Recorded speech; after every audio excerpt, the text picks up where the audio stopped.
Hello बच्चों, आइए इस प्रश्न को देखते हैं। ऑक्सीडेटिव फॉस्फोराइलेशन में अंतिम तीन पद निम्नानुसार है। QCAA3O2। तो यहाँ पर ए हमारे पास QCH+ अवशोषण स्थल है, BAA3O2+ H+ उत्पत्ति स्थल है, CQCH+ उत्पत्ति स्थल है और AA3O2 है H+ अवशोषण स्थल। डी हमारे पास H+ का अवशोषण या निष्कासन नहीं होता है। तो यहाँ पर हमें बताना है कि जो ऑक्सीडेटिव फास्फोराइलेशन है इसके अंतिम तीन पद किस प्रकार से होंगे। तो यहाँ हमारी मुख्य अवधारणा होगी कि ऑक्सीडेटिव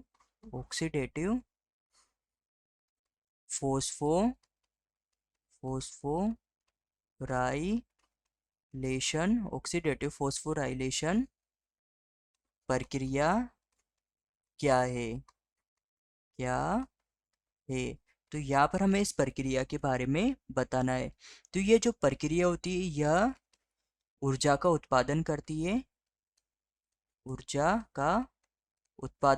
है तथा यह प्रक्रियाओं की एक श्रृंखला होती है तथा यह क्रेब चक्र में जो क्रेब चक्र होता है उसी में यह जो ऑक्सीडेटिव फॉस्फोराइलेशन की जो प्रक्रिया होती है यह क्रेब चक्र में ही पूर्ण होती है। क्रेब चक्र में यह पूर्ण होती है। तो जो यह क्रेब चक्र होता है यह क्रेब चक्र अलग अलग चरणों में पूर्ण होता है, जिसका जो प्रथम चरण होता है इस प्रथम चरण में जो NAD है यह H+ के साथ मिलकर NADH+ का निर्माण करते हैं तथा यहाँ पर जो H+ है इसकी उत्पत्ति होती है।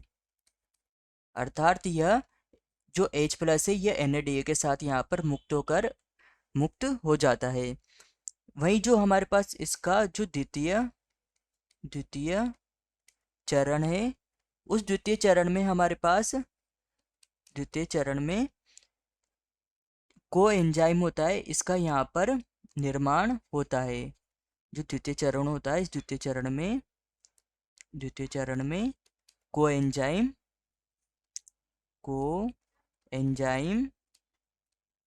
जो Q है इस कोएंजाइम Q का यहाँ पर निर्माण होता है।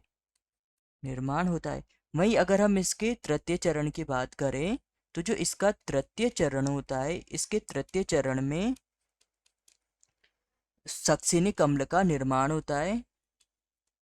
सक्सिनिक अम्ल का निर्माण होता है जहाँ पर जो ADP होती है यह ATP में परिवर्तित हो जाती है। वहीं जो हमारा इसका चतुर्थ चरण होता है इस चतुर्थ चरण में जो ऑक्सीजन होती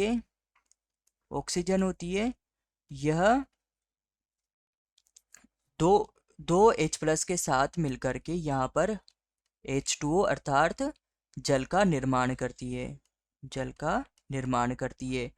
तथा यहाँ पर जो एक H होता है इस H का अवशोषण कर लिया जाता है तथा अवशोषण कर जल का निर्माण किया जाता है।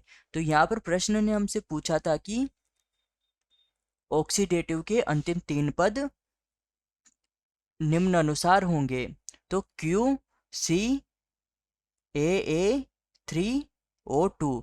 तो यहाँ पर हमारे पास जो इसके ये जो अंतिम तीन चरण आए द्वितीयक, तृतीयक व चतुर्थ, यहाँ पर कोएंजाइम A का निर्माण हो रहा है तथा उसके बाद सक्सिनिक अम्ल का निर्माण हो रहा है। अर्थात सक्सिनिक अम्ल का निर्माण हो रहा है।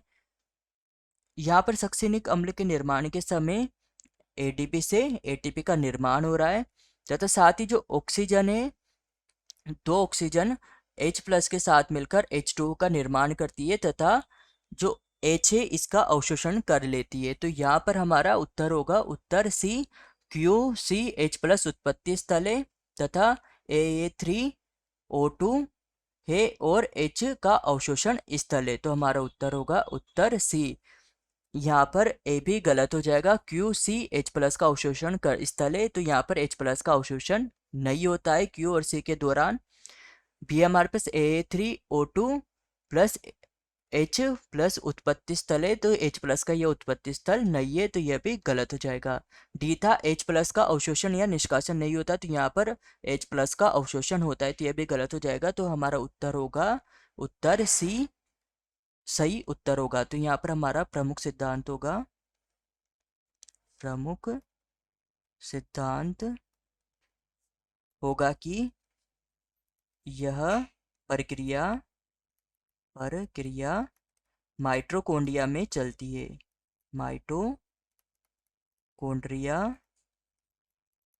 में चलती है।